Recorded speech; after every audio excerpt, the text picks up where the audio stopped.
वाहिद type के TV debate show होते हैं, क्या इन पे पाबंदी नहीं लगनी चाहिए? जिन डिबेट शोज के माध्यम से एंकर को ये लगता है कि सारी समस्या इन्हीं डिबेट के माध्यम से हल हो जाएगी, क्या आपको लगता नहीं है कि इन पे प्रतिबंध लग जाना चाहिए? नमस्कार हिंदुस्तान, स्वागत है आपका मेरे चैनल नंदिनी जो मैं हूँ नंदिनी।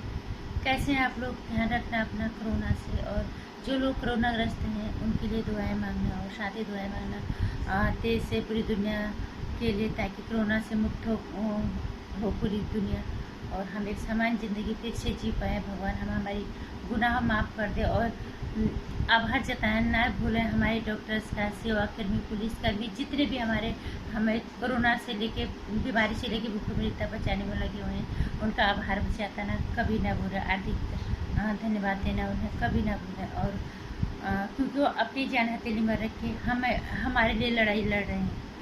और अब बात करते हैं डिबेट शो की। मैंने अभी एक ट्वीट पढ़ा था।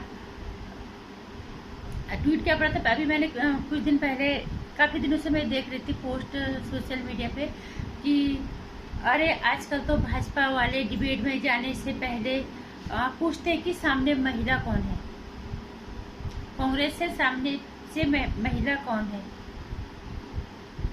और उनका कहने का मतलब यह है कि बीजेपी के जो भी वहाँ पे प्रवक्ता आते हैं वो आप कांग्रेसी महिलाओं से डरने लगते हैं। अफसोस है इनकी मानसिकता पे भी, अफसोस है इन डिबेट जो टीवी पे जो डिबेट करवाते हैं उन पे भी। इन्हें इतना समझ नहीं है कि एक महिला जब अपनी मर्यादा लाती है, गाली गलौज से जीत पाना, क्या वो अपनी मर्यादा का परिचय दे रहे, क्या अपने घर की परवरिश का वो परिचय दे रहे हैं? जिस डिबेट शो में वो जिस मकसद से, जिस उद्देश्य से हो गए हैं, उस पर बात करने के अलावा अनर्गल बातें, गाली गलौज बातें करके सामने वाले को अगर चुप करवा देते हैं, उसके बाद वो क्या कहेंगी कि एक महिला जीत गई। फिर उन्हीं के समर्थक सारे सोशल नेटवर्किंग साइट पे पोस्ट डालते हैं कि फलाने पार्टी के नेता तो डर गए। क्या यही है हिंदुस्तानी संस्कृति? और क्योंकि मैंने एक वो भी पढ़ा था, ये गौरव भाटिया जी का मैंने एक ट्वीट पढ़ा था।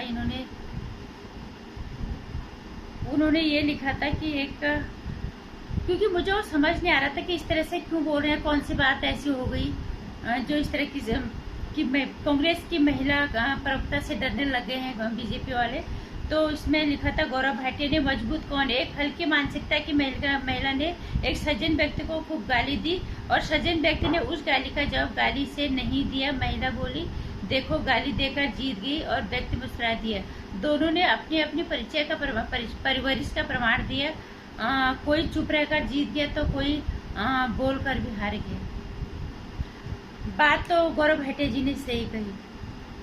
अगर सामने से एक महिला इस तरह से गाली गलौज की भाषा का इस्तेमाल करती है, अनर्गल भाषा का इस्तेमाल करती है टीवी डिबेट शो में, तो क्या ये सही है? क्या एक महिला को ये शोभा देता है? अगर एक महिला पे कोई पुरुष किसी भी तरह से बात थोड़ा सा बोलता है, कोई थोड़ा चिल्लाता है, तो दुनिया भर की महिला आयोग, दुनिया भर की महिलाएं आके सामने आती कि महिला से ऐसा बोला क्यों? क्या एक महिला को अपनी परवरिश का प्रमाण नहीं देना चाहिए? सबसे पहले क्या उसको अपनी मर्यादा में नहीं रहना चाहिए कि ताकि सामने वाला कोई गलत ना बोले? आपको डिबेट में भेजा गया, अच्छी बात है, आप उन मुद्दों पे बात करो, आप आक्रामकता दिखाओ, आप जोश दिखाओ, अपनी बात को बहुत ही गंभीरता से और बहुत ठोस तरीके से रखो। लेकिन गाली गलौज की भाषा का इस्तेमाल करके आप क्या साबित करना चाहते हो? चाहे वो कोई पुरुष है, चाहे वो कोई महिला है। और मैं सबसे ज्यादा बात करूंगी कि ये गलती इनकी नहीं है, ये गलती है उन टीवी शो की जो डिबेट करवाने के नाम से दुनिया भर का चीखना चिल्लाना, इसके अलावा और कुछ नहीं होता है। दुनिया भर के सारे लोगों को अलग अलग पार्टियों से जो है उनके प्रवक्ताओं को बुलाया जाता है, फिर उनको आपस में भिड़ाया जाता है, फिर गाली गलौज दी जाती है, फिर उन्हीं में से एक क्लिप बाहर निकल के आती है, फिर वो सोशल नेटवर्क साइट पे वो फसाद की जड़ बन जाती है। मुझे तो आज तक लगा नहीं किसी टीवी शोज में किसी भी मुद्दे पे अगर बात की है तो उसका कोई हल निकला हो। और ये इस तरह से टीवी डिबेट करते हैं जिस तरह से इन्हें लगता है कि अब न्यायालय कोर्ट भी सारे फेल है इनके सामने। इस टीवी डिबेट के अंदर सब कुछ जो है यही इसका हल निकलेगा, यही दोषी को सजा मिलेगी। और होता क्या है डिबेट शो में, सबको पता है, चीखना, चिल्लाना, गाली गलौज, एक दूसरे की परवरिश पे अंगुली उठाना, एक दूसरे पे गाली गलौज देना।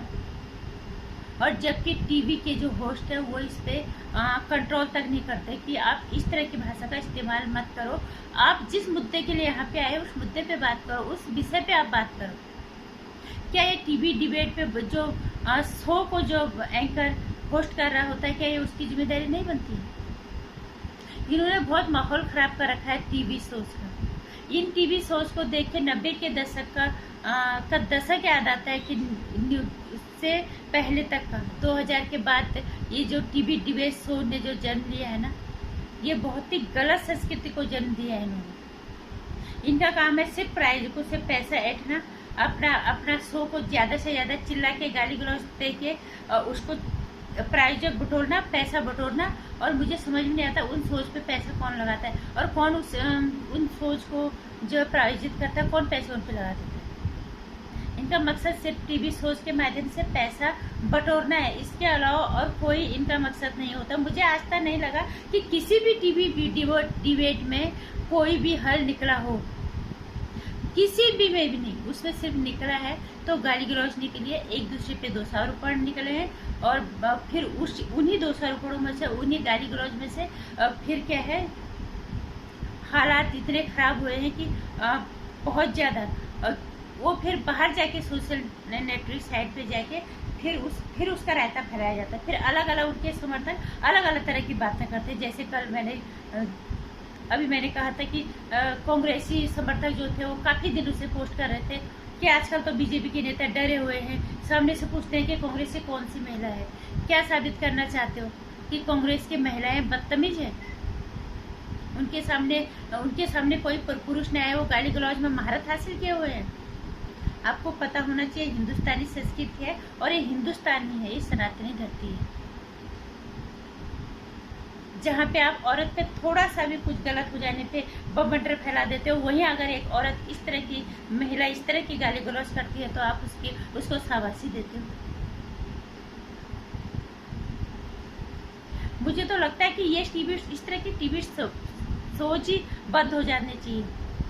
अभी क्या होता है, क्या है इसमें, अभी कुछ दिन पहले क्या हुआ था, अभी गौरव भाटिया का इनका जो भी हुआ, उसके बाद जो त्यागी जी का जो निधन हुआ था दिल का दौरा पड़ने से, इसमें कौन जिम्मेदार है? मैंने उन दिनों पढ़ा था कि सिर्फ ये संबित पात्रा के खिलाफ FIR होनी चाहिए, इसके खिलाफ FIR होनी चाहिए। मेरे ख्याल से तो इसके लिए सब जिम्मेदार है, टीवी का एंकर जो शो में आए हैं वो, और सबसे ज्यादा उस टीवी का होस्ट जो सबसे ज्यादा चिल्लाता है, जिसको ये लगता है कि बिना चिल्लाए हुए दर्शकों को बात समझ में नहीं आएगी। या तो ये दर्शक बहरे हैं, इन्हें समझ में नहीं आएगी, इनको सुनाई नहीं देता तब चिल्लाओ, और या तो इनको बिना चिल्लाए इनको बातें समझ में नहीं आएगी।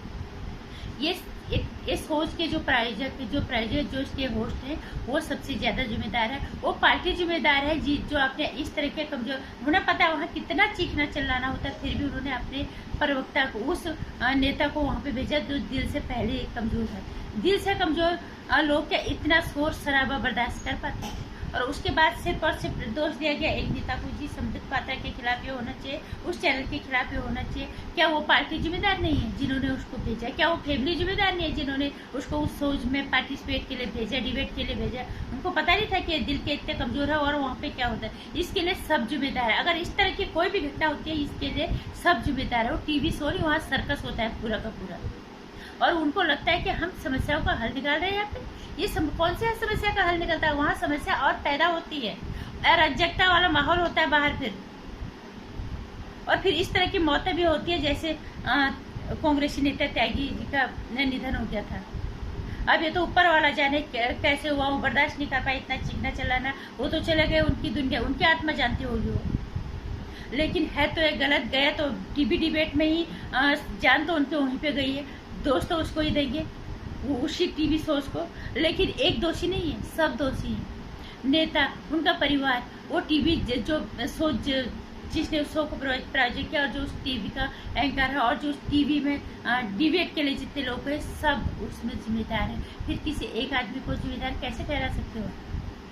अगर एक चलाएगा तो फिर दूसरा भी चलाएगा। क्या बात है, आराम से नहीं हो सकती? मुझे तो लगता नहीं, मैं बार बार एक ही कहती हूँ, इस टीवी डिबेट शो में होता क्या है? यहाँ पे कोई निष्कर्ष निकला ही नहीं आजकल। यहाँ पे किसी समस्या का हुआ ही नहीं, और ये इस तरह से टीवी डिबेट करते हैं कि इनको लगता है कि हम सारी समस्या यही खत्म कर देंगे और सारा वो जो भी मुद्दे हैं वो यही हल हो जाएंगे, जबकि ऐसा कुछ होता नहीं है, बल्कि समस्याएं और बढ़ जाती है, हालात और खराब हो जाते हैं। बाहर माहौल अराजकता और अशांति का होता है, फिर आपस में और लड़ते हैं। शायद ये इनका एक धंधा हो गया होगा, लेकिन मुझे लगता नहीं है कि किसी को भी इस तरह की सोच को देखना चाहिए।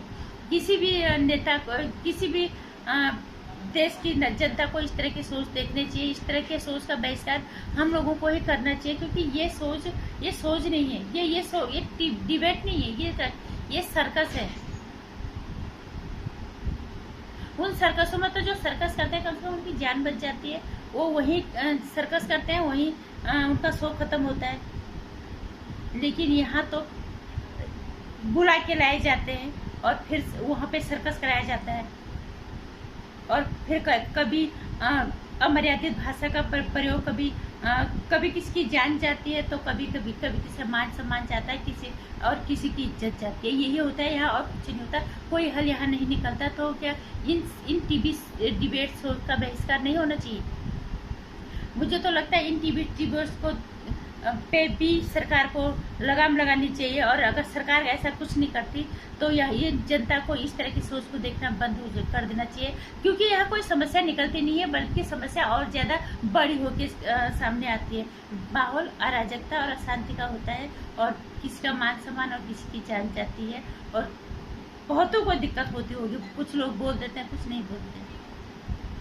और अगर कोई समस्या होती है इस तरह की, किसी की जान जाती है, किसी को मान सम्मान को ठेस पहुंचता है, तो इसके लिए जिम्मेदार सारे लोग होंगे। वो पार्टी वाले उनके प्रवक्ता जिन्हें भेजते हैं डिबेट शो में, उनके परिवार वाले भी, उनके टीवी शो के को जो प्रायोजित करते हैं, जो पैसा लगाते हैं, और जो टीवी को शो को जो होस्ट करते हैं, सब लोग इसके लिए जिम्मेदार होते हैं। इसलिए इस देश को, मुझे लगता है, लोगों को इस तरह की सोच देखना बंद कर देना चाहिए। कहीं से भी एक अच्छा संकेत नहीं है। कम से कम इनको हम समाचारों की या किसी भी तरह की समस्या का समाधान की कैटेगरी में कभी भी नहीं रख सकते। इसलिए इस तरह की सोच का बहिष्कार करना चाहिए, ऐसा मुझे लगता है। नमस्कार। अगर मेरे विचारों से आप थोड़ा सा आपके विचार मेल खाते हैं तो मेरी वीडियो को शेयर कर देना, लाइक कर देना, और चैनल को सब्सक्राइब भी कर लेना। और इस तरह की और वीडियोस के लिए आप जो साथ में घंटे आइकन है, इसे भी प्रेस कर दीजिए।